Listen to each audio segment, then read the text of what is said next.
करनाल में किसानों पर हुए लाठीचार्ज के मामले के साथ जो शांत होता नजर नहीं आ रहा है। इस मामले में हर रोज कुछ न कुछ नया देखने को मिल रहा है। अब राष्ट्रीय मानवाधिकार आयोग ने इस मामले पर संज्ञान लिया है और करनाल डीसी और एसपी से रिपोर्ट तलब की है। रिपोर्ट सौंपने के लिए 4 सप्ताह का समय भी दिया गया है। हरियाणा कांग्रेस की शिकायत पर यह कार्रवाई हुई है। बस्ताड़ा टोल प्लाजा पर 28 अगस्त को लाठीचार्ज हुआ था और इस लाठीचार्ज को लेकर जहां पर सियासत गरमाई हुई है, वहीं पर मामला एक और हाईकोर्ट में पहुंच गया है। तो दूसरे और जो इस मामले में संबंधित अधिकारी हैं, उन पर कार्यवाही की मांग किसानों की ओर से भी की जा रही है और लगातार विपक्ष भी मांग कर रहा है। तो करनाल में किसानों पर लाठीचार्ज के मामले पर राष्ट्रीय मानवाधिकार आयोग ने संज्ञान लिया है। करनाल के डीसी और एसपी से रिपोर्ट को तलब किया गया है और रिपोर्ट सौंपने के लिए 4 सप्ताह यानी कि 1 महीने का समय दिया गया है। हरियाणा कांग्रेस की शिकायत पर यह कार्यवाही हुई है। बस्ताड़ा टोल प्लाजा का ये पूरा मामला, जहां पर 28 अगस्त को लाठीचार्ज हुआ था। बीजेपी का विरोध करने के लिए किसान जब सड़कों पर उतरे तो वहां पर पुलिस के साथ ऐसी भिड़ंत हुई कि वहां पर लाठीचार्ज करना पड़ा। हालात काफी ज्यादा तनावपूर्वक हो गए। कई किसान इसमें जख्मी हुए और उसको लेकर अब पंजाब से लेकर दिल्ली तक, हरियाणा तक की सियासत पूरी तरह से गरमाई हुई है।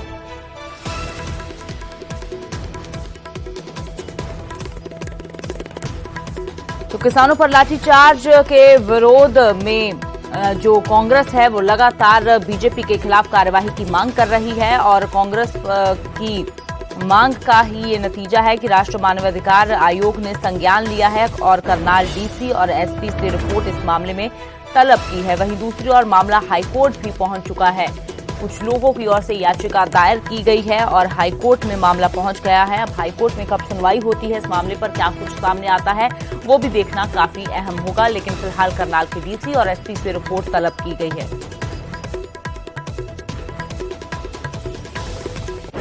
तो वहीं किसानों पर लाठीचार्ज के विरोध में कांग्रेस ने मोर्चा खोल दिया है। हरियाणा के तमाम जिलों में कांग्रेस कार्यकर्ता सड़कों पर उतरे और सरकार के खिलाफ जमकर रोष जताया। आपको हम 6 तस्वीरें दिखा रहे हैं। भिवानी, दादरी, जींद, करनाल, कुरुक्षेत्र और पंचकुला की ये तस्वीरें हैं। कांग्रेस ने तीनों कृषि कानून और भूमि अधिग्रहण कानून रद्द करने, महंगाई पर रोक लगाने और सिर फोड़ने के आदेश देने वाले एसडीएम को बर्खास्त करने की मांग की। करनाल में कुमारी शैलजा की अध्यक्षता में कांग्रेस कार्यकर्ताओं ने प्रशासनिक अधिकारी को राज्यपाल के नाम ज्ञापन सौंपा। कुमारी शैलजा के मुताबिक सिर्फ अधिकारी दोषी नहीं है, सरकार भी जिम्मेदार है, क्योंकि सरकार के ऑर्डर के बिना ना कोई लाठीचार्ज होता है, ना कोई घटनाक्रम। ये सब कुछ सुनियोजित था। तो ये 6 तस्वीरें आपको दिखा रहे हैं कि करनाल में हुए लाठीचार्ज को लेकर किस तरह से सियासत पूरी तरह से गरमाई हुई है।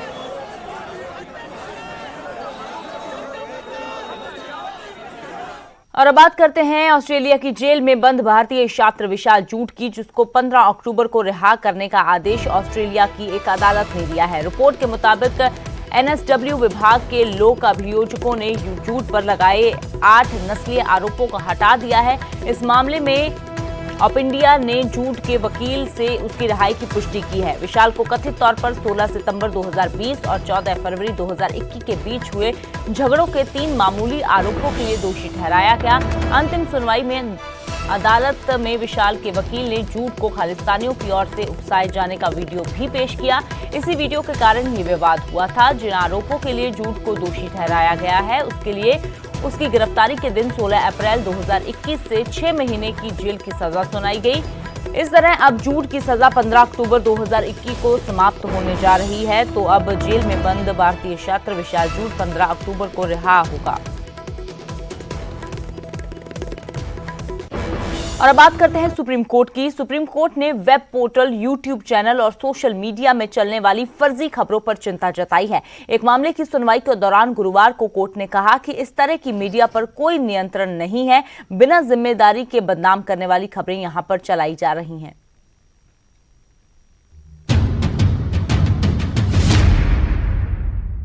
ये खबर नहीं, बदनामी का घर।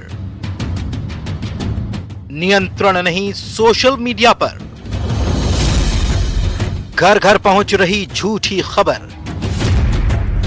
फर्जी खबरों पर सुप्रीम चिंता। बेजा नहीं है सुप्रीम कोर्ट की चिंता। ये चिंता ऐसी है जिससे आम जन है परेशान। अहम पद और संस्थाएं हो रही हैं बदनाम। अब इसी तस्वीर को देख लीजिए। सड़क पर बिखरा है खून, वर्दी वाले धब्बा मिटा रहे हैं, लोग इसे किसानों का खून बता रहे हैं। सोशल मीडिया पर कहा यह जा रहा है, सड़क पर यह खून हरियाणा के करनाल में पुलिस की तरफ से विरोध कर रहे किसानों पर लाठी चार्ज के बाद फैला है। इसके जरिए हरियाणा की सरकार और पुलिस को बदनाम किया जा रहा है, जबकि सच्चाई यह है कि इस तस्वीर का सरोकार जम्मू कश्मीर में हुए आतंकी हमले से है। अब इसी तस्वीर को देख लीजिए। इसे गुजरात के वायनाड के डीपीएस का बताया जा रहा है। यह तस्वीर उस वीडियो की है जिसमें एक आदमी छोटी बच्ची को उसके बालों से खींचकर बेरहमी से पीटता दिखा। दावा किया गया कि वीडियो में दिख रहा शख्स डीपीएस स्कूल का एक मुस्लिम शिक्षक है, जबकि सच्चाई यह कि यह तस्वीर छत्तीसगढ़ की है, जहां भूत भगाने का आडंबर किया जा रहा है। ये तस्वीरें सिर्फ एक बानगी हैं। वेब मीडिया और यूट्यूब पर हर रोज ऐसी हजारों खबरें चलाई जा रही हैं, जिस पर सुप्रीम कोर्ट ने चिंता जताई है। 3 जजों की बेंच की अध्यक्षता कर रहे चीफ जस्टिस एनवी रमन्ना ने कहा, अगर आप YouTube पर जाएं तो आपको दिखेगा कि कैसे आराम से झूठी बातें चलाई जा रही हैं। आम लोगों की तो बात ही क्या की जाए, यहाँ संस्थाओं और जजों तक के बारे में भी बदनाम करने वाली झूठी बातें दिख जाएंगी। इतना ही नहीं, अक्सर सामान्य जानकारी को सांप्रदायिक रंग दे दिया जाता है। इससे देश की भी बदनामी होती है। चीफ जस्टिस यहीं नहीं रुके, उन्होंने आगे कहा, ये प्लेटफॉर्म सिर्फ शक्तिशाली लोगों की सुनते हैं। किसी मामले में ट्विटर, फेसबुक और यूट्यूब से जवाब मांगा जाए तो वे जवाबदेही से पल्ला झाड़ लेते हैं। फेक न्यूज फैलाने पर नियंत्रण की व्यवस्था बनाने की बात कोर्ट पहले से ही कर चुका है। बता दें कि सुप्रीम कोर्ट में तबलीगी जमात से जुड़े एक मामले की सुनवाई के दौरान ये बातें हुई।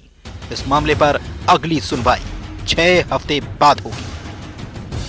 Bureau report, news 18 network.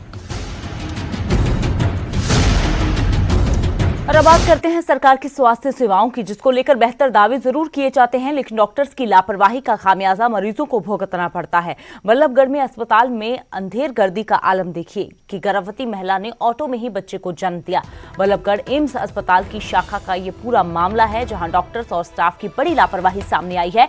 परिजनों के मुताबिक आधे घंटे तक महिला प्रसव पीड़ा से तड़पती रही, लेकिन कोई भी कर्मचारी मदद के लिए आगे नहीं आया।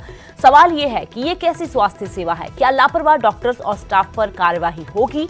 एक ऑटो में महिला अपने बच्चे को जन्म देती है और अस्पताल प्रबंधन को इसकी खबर तक नहीं होती। कुछ नहीं हुआ, गेट के बाहर मैं 10-15 मिनट खड़ी थी। अब मैं नहीं थी, मेरा पता ही नहीं था कि कहाँ डॉक्टर बैठते हैं, कहाँ बैठते हैं, मेरा मालूम नहीं था। मैं ढूंढने लगी, वहाँ से फिर कल नहीं इमरजेंसी में लेके जाओ। वहाँ गई तो वहाँ 10 आउट लग गया था, दोनों में लगा आधा घंटा हो गया। और थोड़ी देर के बाद निकल के आई, मैडम ले गई अंदर। तो क्या बच्चे सही है? बच्चा सही है। तो कहाँ हुआ था बच्चा? बच्चा ऑटो में हुआ था। और अब खबर हिमाचल से, जहां सेब के गिरते दामों पर दिए बयान पर बागवानी मंत्री महेंद्र सिंह ठाकुर घिरते नजर आ रहे हैं। हिमाचल कांग्रेस अध्यक्ष कुलदीप राठौर ने बागवानी मंत्री महेंद्र सिंह ठाकुर पर जमकर हमला बोला। कुलदीप राठौर ने कहा कि महेंद्र सिंह ठाकुर बागवानी विरोध मंत्री हैं और बागवानों के जले पर नमक छिड़कने का काम करते हैं। बता दें कि महेंद्र सिंह ठाकुर ने बागवानों को क्रेट में डालकर खुली मार्केट में सेब बेचने की सलाह दी थी।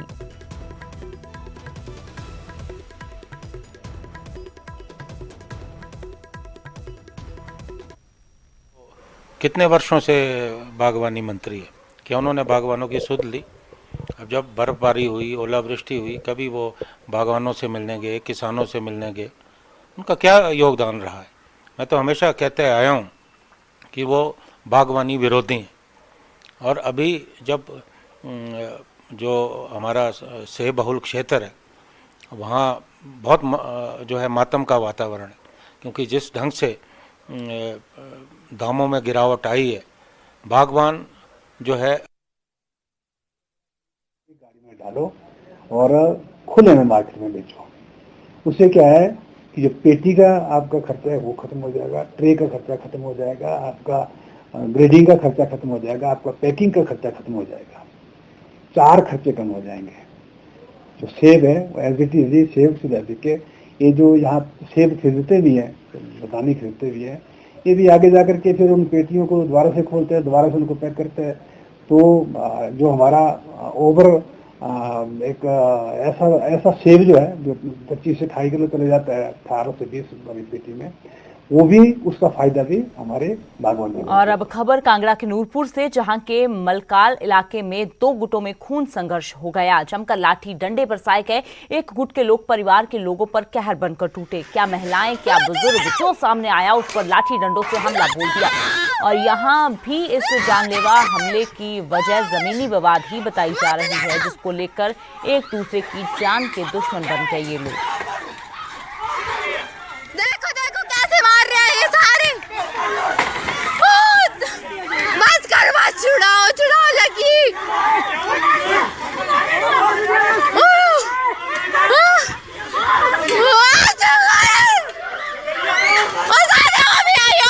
ये देखो 2 औरतें मार रखा। ये देखो सारे ही परिवार ने इन्होंने। देखो देखो। और अब खबर चंबा से,